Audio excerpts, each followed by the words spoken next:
Saudara, usai mengancam akan membawa Iran kembali ke zaman batu, Trump membuktikan serangan terbaru Amerika Serikat ke Iran dengan menghancurkan jembatan tertinggi di Timur Tengah. Iran pun membalasnya dengan mengatakan menyerang bangunan sipil menunjukkan kekalahan dan keruntuhan moral musuh yang sedang kacau. Akankah serangan besar Amerika Serikat ini memperlebar masa perang? Kita membahasnya bersama dengan sejumlah narasumber. Ada pengamat politik dan juga militer Universitas Nasional, Pak Slamet Ginting, dan juga pakar intelijen dari CIDE, Mas Anton Ali Abbas yang telah bergabung di Kompas Petang. Selamat petang semuanya. Selamat petang. Selamat petang. Ya.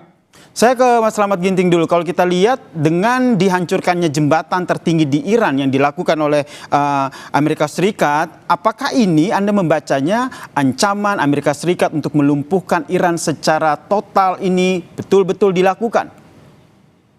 Ya, tujuan perang yang dilakukan Amerika saat ini adalah tujuan perang yang maksimalis, juga bukan terbatas. Nah, sejak awal memang operasi militer Amerika dan Israel ke Iran tidak hanya bertujuan menyerang Iran semata, tetapi juga mencakup penghancuran program nuklir, pelumpuhan kemampuan militer baik itu rudal maupun angkatan laut, bahkan indikasi mengubah rejim Cheng. Jadi tujuan yang luas seperti ini hampir pasti membuat perang akan lebih lama lagi, lebih intens dan sulit dihentikan di tengah jalan. Juga ada eskalasi dua arah di sini. Iran tidak memilih respon terbatas, tetapi strateginya adalah secara horizontal eskalasi, memperluas konflik ke kawasan Israel, Teluk Laut Merah dan lain-lain. Sementara vertikal eskalasi itu dari target militer ke infrastruktur strategis dan juga sipil untuk menciptakan pola serangan balasan lebih keras, dan ini akan menimbulkan eskalasi baru, apalagi Amerika menyerang fasilitas-fasilitas sipil. Jadi akan dibalas infrastruktur sipil, juga akan menjadi target strategis dari Iran, begitu ya? Iya, begitu. Kalau dari Mas Anton Ali Abbas sendiri melihatnya apa sebagai pakar intelijen? Karena dengan Amerika Serikat menyerang jembatan tertinggi di Timur Tengah ini, Trump menyatakan bahwa ini sebagai sinyal untuk mengajak Iran kembali ke meja perundingan. Ya, boleh-boleh saja untuk Trump mengatakan demikian, karena memang kalau misalnya ketika kita bicara tentang ingin bernegosiasi, penyerangan adalah bagian dari untuk juga compel, untuk kekuatan untuk memaksa para pihak untuk duduk di meja perundingan. Sah-sah saja. Tapi saya melihat sepanjang ini masih perangnya jarak jauh, itu artinya masih keinginan dari sisi pihak dari Amerika Serikat ataupun Israel masih ingin sekedar ingin menghancurkan atau melemahkan kemampuan dari militer Iran itu sendiri. Itu, Mas. Jadi ini tentu akan berbeda ketika nanti misalnya Amerika berani gitu ya, berani untuk mengeksekusi operasi daratnya. Karena kalau ada operasi darat tentu saja nanti akan terjadi perluasan dari wajah perang itu sendiri, karena tidak hanya untuk mendegradasi kemampuan lawan, tapi juga sedikit banyak udah mulai untuk menduduki tempat-tempat strategis. Jadi kehadiran fisik dari Amerika Serikat di Iran tentu saja itu akan sedikit banyak mengubah wajah peperangan itu sendiri gitu. Tapi kalau misalnya sejauh ini bagi saya ini masih dalam bagaimana pihak dari Amerika Serikat melemahkan kemampuan Iran ya, dalam hal ini untuk melakukan pembalasan maupun juga untuk dalam rangka tadi ini cipta kondisi ketika mereka ingin melakukan serangan darat itu. Kalau Bang Slamet sendiri melihat bahwa ini jadi salah satu cara Amerika Serikat menekan Iran, respon dari Iran nanti akan seperti apa? Apakah betul-betul Iran akan tertekan atau justru sebaliknya membalas dengan serangan yang lebih luar biasa lagi? Saya harus mengemukakan dulu mengapa infrastruktur sipil menjadi target strategis. Ada 3 alasan utama, saya kira. Pertama, karena ada banyak fasilitas listrik, pelabuhan, energi, jembatan, dan lain-lain itu dianggap mendukung militer, sekaligus vital bagi ekonomi. Maka ini harus dihancurkan oleh Amerika. Jadi tekanan ekonomi dan psikologis yang dilakukan Amerika ini itu mengancam untuk menghancurkan infrastruktur energi Iran, dan Iran tentu saja akan mengancam lagi fasilitas energi Amerika di kawasan Teluk. Nah, sehingga tujuannya sama-sama memaksa lawan menyerah gitu ya. Amerika mengancam ini agar Pak Slamet? Baik, saya ke Mas Anton. Mas Anton, kalau kita lihat strategi padat penduduk, ya, serangan di area padat penduduk ini akan meningkatkan risiko salah sasaran.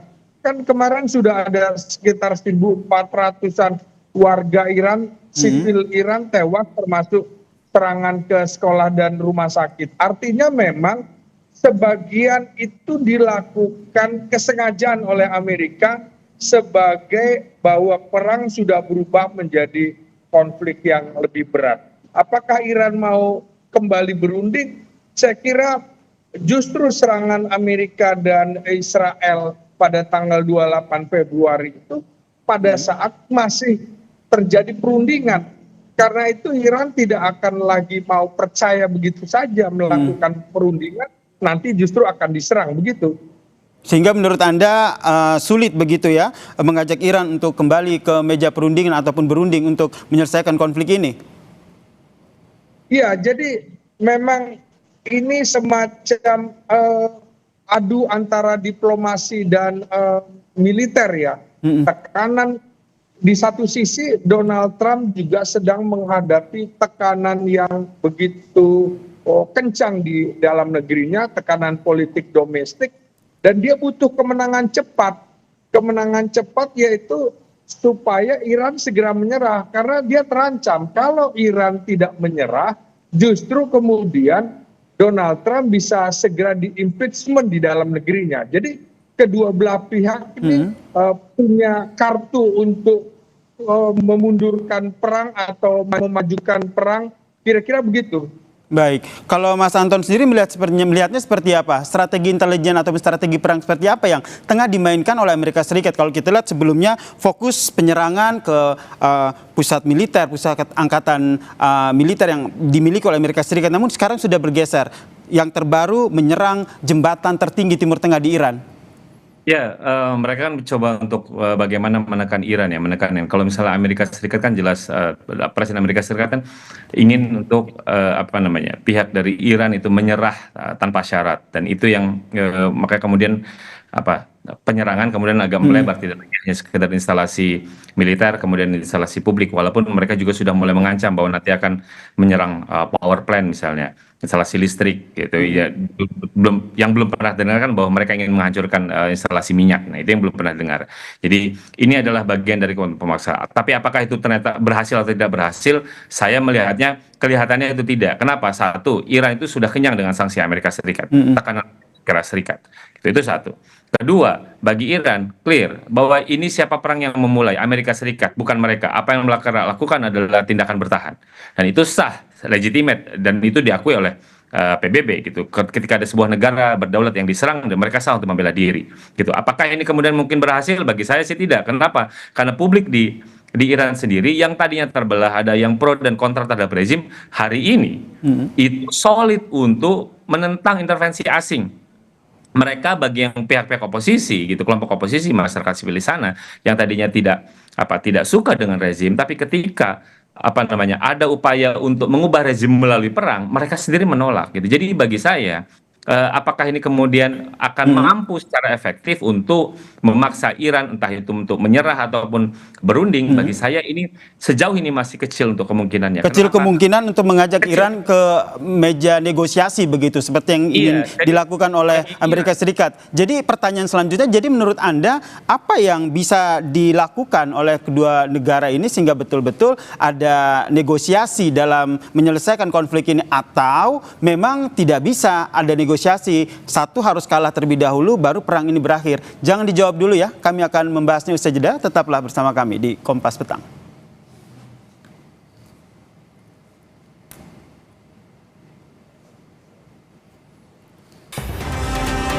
Pertanyaan gantung saya tadi ke Mas Anton Ali Abbas, jika kalau seandainya negosiasi juga mentok dilakukan, pertanyaannya kepentingan apa yang akhirnya memaksa ketiga negara, Iran, Amerika Serikat, dan Israel akhirnya bisa berunding untuk menyelesaikan konflik ini?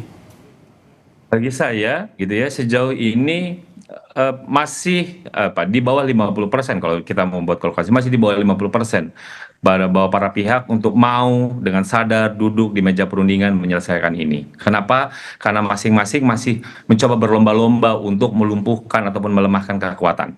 Gitu. Jadi dalam konsep resolusi konflik ini belum masuk namanya fase hurting stalemate. Jadi mereka masih belum terkunci fase saling menyakiti satu sama lain. Jadi masih dalam konteks saling menyakiti, tapi belum terkunci gitu. Jadi masih belum memuncak. Jadi kalau tanya apakah ada kepentingan, sejauh ini belum gitu. Jadi kalau Iran sih simpel.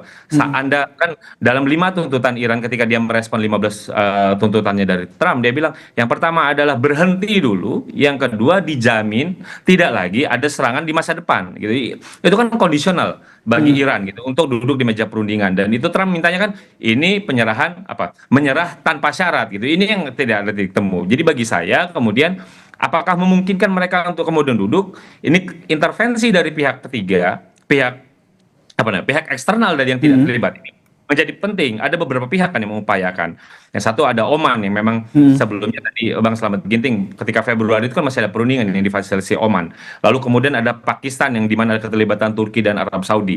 Lalu juga ada Cina sebenarnya juga ikut bermain. Lalu ada Rusia ikut bermain. Jadi sepanjang mereka ikut serius melakukan intervensi, terutama juga Inggris misalnya, dia akan melakukan pertemuan dengan 35 negara Uni Eropa dan juga pemimpin negara Teluk misalnya. Ini sejauh ada semakin banyak ada pihak eksternal yang mengupayakan untuk duduk itu. Jadi bagi Iran sih ada jaminan. Siapa yang ingin menjamin bahwa Amerika tidak melakukan serangan lagi? Dan itu yang diharapkan adalah entah itu melalui Cina atau melalui Rusia yang bisa memastikan bahwa Amerika Serikat tidak akan melakukan itu.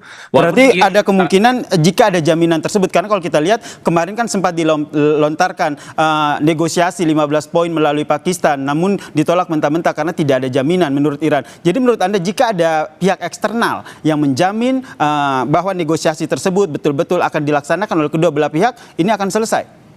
Bagi Iran itu simpel. Kalau saya ingin memulai negosiasi, selesaikan dulu 2 dari 5 itu. Jadi tidak lagi serangannya berhenti dulu. Yang kedua ada jaminan untuk tidak, gitu. Tidak lagi serangan itu tidak ada di masa depan, gitu. Jadi, nah ini yang Amerika yang harus mungkin kalau misalnya pakai kita berandai gitu. Misalnya ada Cina atau Rusia, jadi Amerika bisa memberikan jaminan itu kepada pihak yang itu, karena bagaimanapun juga kan Rusia dan Cina itu kan ikut membantu Iran di masa-masa sulit saksi. Jadi sepanjang ada asuransi itu mungkin Iran mau duduk di meja negosiasi, walaupun kalau kita lihat ya model negosiasi selama ini antara Amerika Serikat dengan Iran misalnya itu kan tidak secara langsung yang kita bayangkan duduk kita hadap-hadapan.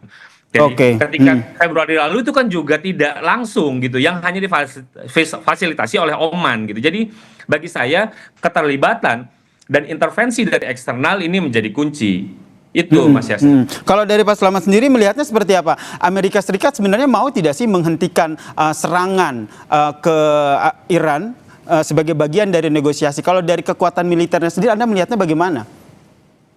Kan begini, ini posisi menjelang 6 April.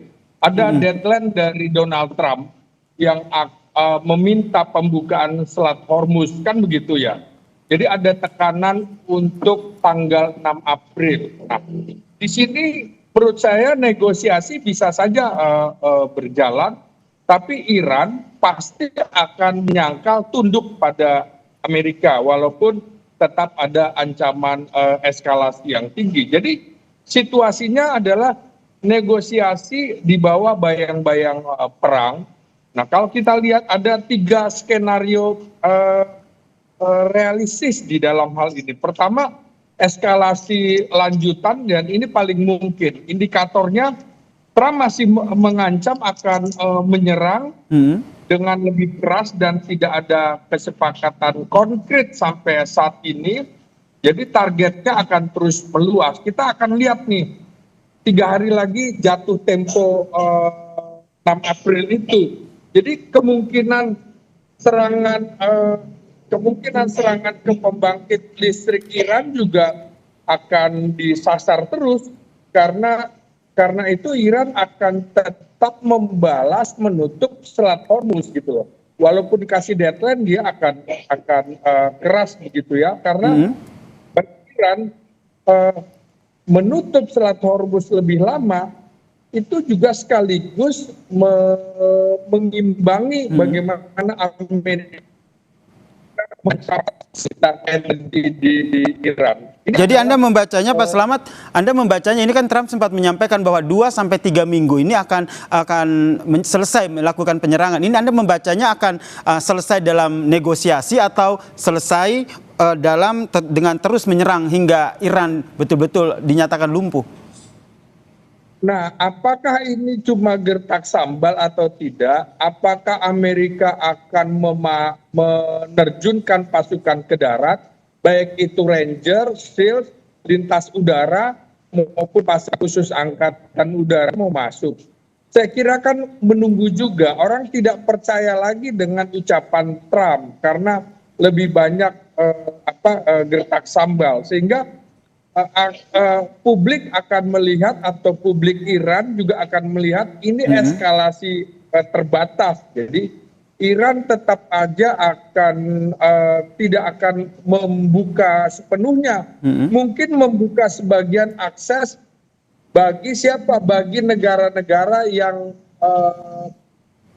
punya hubungan baik dengan Iran, termasuk beberapa negara Eropa Barat. Ini dijadikan kunci, belum lagi di Laut Merah melalui proksi Iran, Houthi. Jadi Iran sekarang ini sebenarnya menang banyak di dalam peperangan ini karena gencatan senjata pun nanti kalau terjadi hanya gencatan senjata de facto dan bukan damai. Jadi ciri serangannya ya seperti itu.